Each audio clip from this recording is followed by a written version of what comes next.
ADB আন্তর্জাতিক সংবাদে আপনাকে স্বাগতম। সংবাদের শুরুতেই থাকছে সংবাদ শিরোনাম।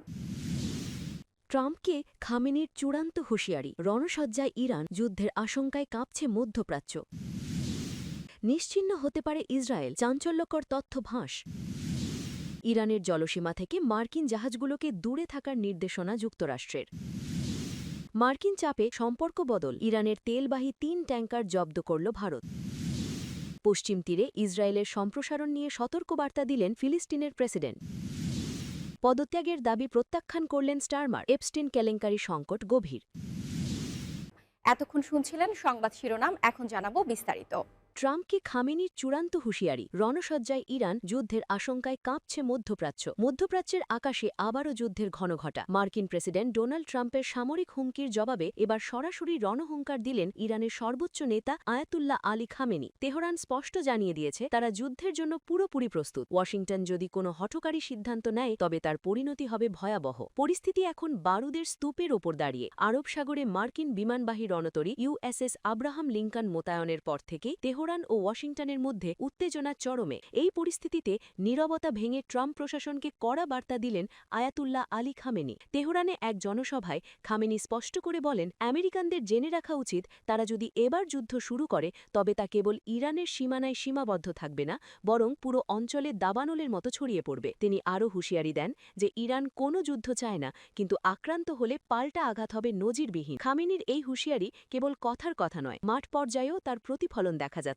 ইরান তার ভূগর্ভস্থ মিসাইল ঘাঁটিগুলো থেকে দীর্ঘপাল্লার খোররাম শাহর ৪ ব্যালিস্টিক মিসাইল মোতায়েন করেছে। পাশাপাশি কৌশলগতভাবে গুরুত্বপূর্ণ হরমুজ প্রণালীতে সরাসরি লাইভ ফায়ার মহড়া শুরু করেছে ইরানের নৌবাহিনী। প্রতিরক্ষা বিশেষজ্ঞদের মতে ইরান এবার তাদের প্রতিরক্ষা কৌশলে বড় ধরনের পরিবর্তন এনেছে। প্রয়োজনে তারা অফেন্সিভ বা আক্রমণাত্মক অবস্থানে যেতেও দ্বিধা করবে না। অন্যদিকে হোয়াইট হাউস থেকে ডোনাল্ড ট্রাম্পও পিছু হটছেন না। তিনি সাফ জানিয়েছেন, ইরান যদি পরমাণু কর্মসূচি বন্ধ না করে এবং অভ্যন্তরীণ বিক্ষোভ দমনে কড়াকড়ি বজায় রাখে তবে সামরিক পদক্ষেপে হবে চূড়ান্ত সমাধান। যদিও ওমানে দুই দেশের মধ্যে পর্দার আড়ালে আলোচনার খবর পাওয়া যাচ্ছে, তবে খামেনির এই চূড়ান্ত হুঁশিয়ারি সেই আলোচনার টেবিলকেও অনিশ্চিত করে তুলেছে। বিশ্বের মোট জ্বালানি তেলের ১/৫ এই অঞ্চল দিয়ে পরিবাহিত হয়। ফলে ইরান ও আমেরিকার এই সংঘাত যদি সত্যিই যুদ্ধের রূপ নেয় তবে কেবল মধ্যপ্রাচ্যে নয়, পুরো বিশ্ব অর্থনীতি বড় ধরনের সংকটে পড়বে। এখন দেখার বিষয় ট্রাম্প প্রশাসন খামেনির এই হুঁশিয়ারিকে কতটা গুরুত্ব দেয়। নিশ্চিহ্ন হতে পারে ইসরায়েল, চাঞ্চল্যকর তথ্য ফাঁস। অবসরপ্রাপ্ত ইসরায়েলি মেজর জেনারেল ইৎজাক ব্রিক সতর্ক করে বলেছেন, গভীর অভ্যন্তরীণ বিভাজন এবং ক্রমবর্ধমান আন্তর্জাতিক বিচ্ছিন্নতার কারণে ২০৪৮ প্রতিষ্ঠার শতবর্ষ পূর্ণ হওয়ার আগেই ইসরায়েল নিশ্চিহ্ন হয়ে পড়তে পারে। এই মন্তব্য আনাদোলু সংবাদ মাধ্যমে প্রকাশিত হয়েছে। দৈনিক মারিভে প্রকাশিত একটি মতামত নিবন্ধে ব্রিক লেখেন, যখন তিনি ভবিষ্যতের দিকে তাকান তখন নিজেকে প্রশ্ন করেন, ইসরায়েল কি ১০০ বছর বয়সে পৌঁছতে পারবে? ১৯৪৮ জায়নবাদী সশস্ত্র গোষ্ঠীর দখল করা ভূখণ্ডে ইসরায়েল প্রতিষ্ঠিত হয়। ওই সময়ে গণহত্যা চালানো হয় এবং শত শত হাজার ফিলিস্তিনিকে বাস্তুচ্যুত করা হয়। ১৯৬৭ ইসরায়েল ফিলিস্তিনের অবশিষ্ট ভূখণ্ড দখল করে এবং আজও তারা সেখান থেকে সরে গিয়ে একটি স্বাধীন ফিলিস্তিনি রাষ্ট্র প্রতিষ্ঠা করতে অস্বীকার করছে। ব্রিক বলেন, দশকের পর দশক ধরে ইসরায়েল এমন এক সমাজে পরিণত হয়েছে যা ভিতর থেকেই বিভক্ত। সামাজিক গোষ্ঠী, ডানপন্থী এবং বামপন্থী এবং ইহুদি এবং আরবদের মধ্যে গভীর দ্বন্দ্ব বিরাজ করছে। এই বিভাজন জীবনের প্রতিটি ক্ষেত্রে ছড়িয়ে পড়েছে।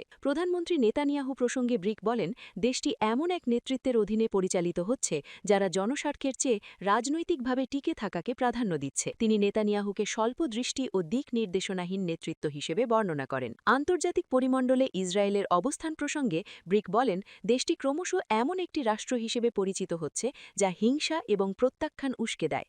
তিনি আরও বলেন, অনেক ইসরায়েলি বর্তমানে দেশ ছেড়ে বিদেশে চলে যাচ্ছেন। ইসরায়েলের কেন্দ্রীয় পরিসংখ্যান ব্যুরোর ২৮ জানুয়ারি প্রকাশিত তথ্য দেখা গেছে, ২০২৪ আগের বছরের তুলনায় দেশ থেকে অভিবাসন ৩৯% বৃদ্ধি পেয়েছে।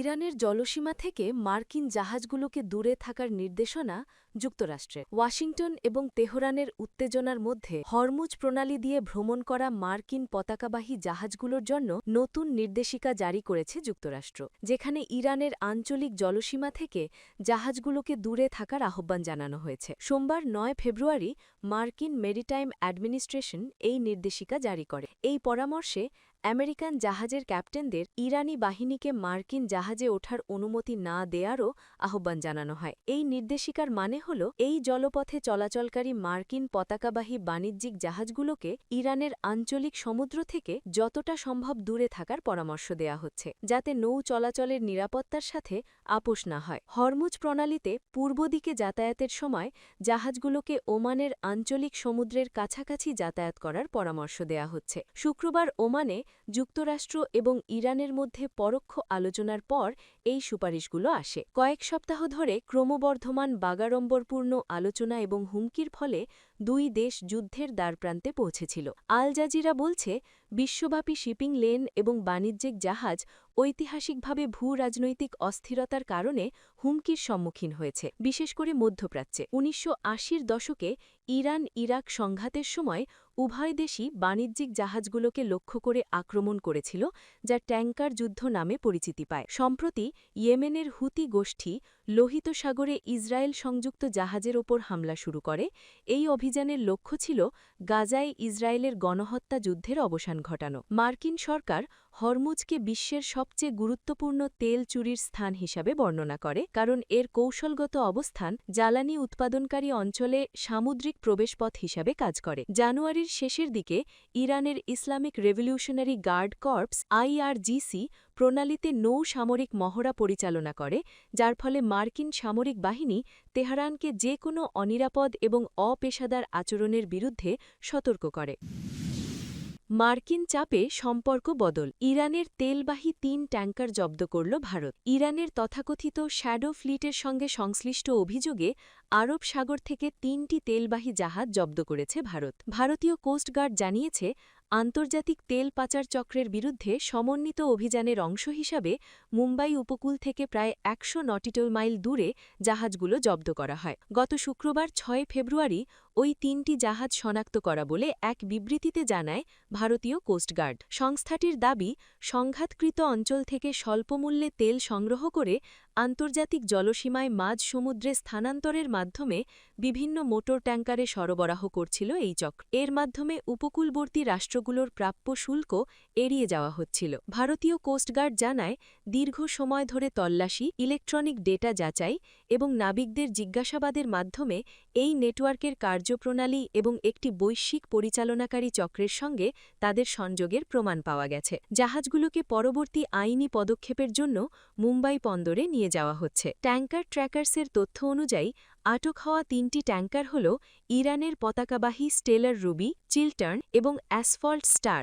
ইরানি সংবাদমাধ্যম ইরান ইন্টারন্যাশনালও একই তথ্য নিশ্চিত করে। জ্বালানি বাণিজ্য পর্যবেক্ষণকারী প্ল্যাটফর্ম কেপলারের তথ্য অনুযায়ী এই ৩টি ট্যাঙ্কারই ২০২৫-এ যুক্তরাষ্ট্রের রাজস্ব দপ্তরের অফিস অব ফরেন অ্যাসেটস কন্ট্রোলের অধীনে নিষেধাজ্ঞার আওতায় আনা হয়। যুক্তরাষ্ট্রের নিষেধাজ্ঞা নথিতে বলা হয়, ইরানের তেল রপ্তানিতে আরোপিত বিধিনিষেধ এড়াতে ব্যবহৃত একটি শ্যাডো ফ্লিটের অংশ হিসাবে এসব ট্যাঙ্কারকে কালো তালিকাভুক্ত করা হয়। পশ্চিম তীরে ইসরায়েলি সম্প্রসারণ নিয়ে সতর্কবার্তা দিলেন ফিলিস্তিনের প্রেসিডেন্ট। ফিলিস্তিনের প্রেসিডেন্ট মাহমুদ আব্বাস পশ্চিম তীর অঞ্চলে ইসরায়েলের সাম্প্রতিক তৎপরতা দ্বিরাষ্ট্র সমাধানকে হুমকির মুখে ফেলছে বলে সতর্কবার্তা দিয়েছেন। সোমবার জর্ডানের রাজধানী আম্মানে এক সংবাদ সম্মেলনে তিনি এ মন্তব্য করেন। জর্ডান সফরে গিয়ে ইসরায়েলের প্রেসিডেন্টের সঙ্গে বৈঠকের পর জর্ডানের রাজা আবদুল্লাহ দ্বিতীয়র উপস্থিতিতে যৌথ সংবাদ সম্মেলনে মাহমুদ আব্বাস বলেন, আন্তর্জাতিক আইন এবং বৈশ্বিকভাবে স্বীকৃত সিদ্ধান্তগুলোকে উপেক্ষা করে পশ্চিম তীরে নিজেদের দখলদারিত্ব কার্যক্রম বাড়িয়ে দিয়েছে ইসরায়েল। একটি স্বাধীন রাষ্ট্র হিসেবে ফিলিস্তিনের আত্মপ্রকাশের সম্ভাবনাকে চিরতরে নস্যাৎ করাই তাদের উদ্দেশ্য। ২০২৩ সালের অক্টোবরে গাজায় সামরিক অভিযান শুরু করার পর থেকে পশ্চিম তীরে ইসরায়েলের দখলদারিত্ব ও সম্প্রসারণমূলক কার্যক্রম বৃদ্ধি পেয়েছে। গত ২.৫ বছরে পশ্চিম তীরের বিভিন্ন শহরে হাজার হাজার নতুন আবাসন প্রকল্প অনুমোদিত হয়েছে। এর মধ্যে কয়েকটি প্রকল্পের কাজ ইতোমধ্যেই শুরু হয়েছে। সংবাদ সম্মেলনে আব্বাস আরও বলেন, ইসরায়েলের এই দখলদারিত্বমূলক কার্যক্রম শুধু দ্বিরাষ্ট্র সমাধানকেই হুমকির মুখে ফেলছে না, বরং মধ্যপ্রাচ্যের আঞ্চলিক শান্তি ও স্থিতিশীলতা এবং ইসলাম ও খ্রিস্টান ধর্মীয় স্থাপনার নিরাপত্তার জন্য ঝুঁকি তৈরি করছে। এই পরিস্থিতিতে ইসরায়েলকে থামানোর জন্য তিনি মার্কিন প্রেসিডেন্ট ডোনাল্ড ট্রাম্পের হস্তক্ষেপ কামনা করেছেন। আব্বাস বলেন, প্রেসিডেন্ট ট্রাম্পের প্রস্তাবিত শান্তি শান্তি পরিকল্পনায় ফিলিস্তিনের অন্তর্ভুক্ত ভূখণ্ডে যাবতীয় দখল কার্যক্রম স্থগিত রাখার কথা উল্লেখ ছিল। আমি তাকে এটি স্মরণ করিয়ে দিতে চাই এবং ফিলিস্তিনের স্বার্থে এই ইস্যুতে তার হস্তক্ষেপ কামনা করছি। পদত্যাগের দাবি প্রত্যাখ্যান করলেন স্টারমার। এপস্টিন কেলেঙ্কারি সংকট গভীর। ব্রিটিশ প্রধানমন্ত্রী কিয়ার স্টারমার গতকাল সোমবার পদত্যাগের দাবি সরাসরি প্রত্যাখ্যান করেছেন। জেফ্রি ইপস্টিনের সঙ্গে ঘনিষ্ঠ সম্পর্কের কারণে পিটার ম্যান্ডেলসনকে যুক্তরাষ্ট্রে ব্রিটিশ রাষ্ট্রদূত নিয়োগের সিদ্ধান্তের পর তার সরকারের উপর চাপ বাড়তে থাকলেও তিনি বলেছেন, আমি দেশ বদলানোর জন্য এত কষ্ট করে এসেছি, এখন পদত্যাগ করে দেশকে অরাজকতার মুখে ঠেলে দেব না। স্কটিশ লেবার পার্টির নেতা আনাস সারওয়ারের মতো দলেরই একজন শীর্ষ নেতা প্রকাশ্যে স্টারমারের পদত্যাগ দাবি করার পরও প্রধানমন্ত্রী তার অবস্থানে অটল রয়েছেন। সারওয়ার বলেছেন, ডাউনিং স্ট্রিটের নেতৃত্বে পরিবর্তন দরকার, এই বিভ্রান্তি শেষ করতে হবে। মার্কিন যুক্তরাষ্ট্রের বিচার বিভাগের প্রকাশিত নথিতে দেখা গেছে 2008 সালের আর্থিক সংকটের সময় ম্যান্ডেলসন এপস্টেইনের সঙ্গে যুক্তরাষ্ট্রের সম্পদ বিক্রি ও কর পরিবর্তন নিয়ে আলোচনা ফাঁস করেছিলেন বলে অভিযোগ। প্রধানমন্ত্রী লেবার সাংসদদের বৈঠকে বলেন, আমি আমার ম্যান্ডেট ও দেশের প্রতি দায়িত্ব থেকে সরে দাঁড়াব না। আমাদের লড়াই হল নাইজেল ফারাজের রিফর্ম পার্টির মতো পপুলিস্টদের ক্ষমতায় আসা ঠেকানো। এটা আমাদের সবার লড়াই। বৈঠকে সাংসদরা করতালি দিয়ে সমর্থন জানান। ডেপুটি প্রধানমন্ত্রী অ্যাঞ্জেলা রায়নার, পররাষ্ট্রমন্ত্রী ডেভিড ল্যামি, অর্থমন্ত্রী র্যাচেল রিভস ও স্বরাষ্ট্রমন্ত্রী ইভেট কুপার সহ শীর্ষ মন্ত্রীরা স্টারমারের পক্ষে বিবৃতি দিয়েছেন। রায়নার এক্সে লিখেছেন, প্রধানমন্ত্রীর প্রতি আমার পূর্ণ সমর্থন রয়েছে। আমরা সবাই একসঙ্গে কাজ করব।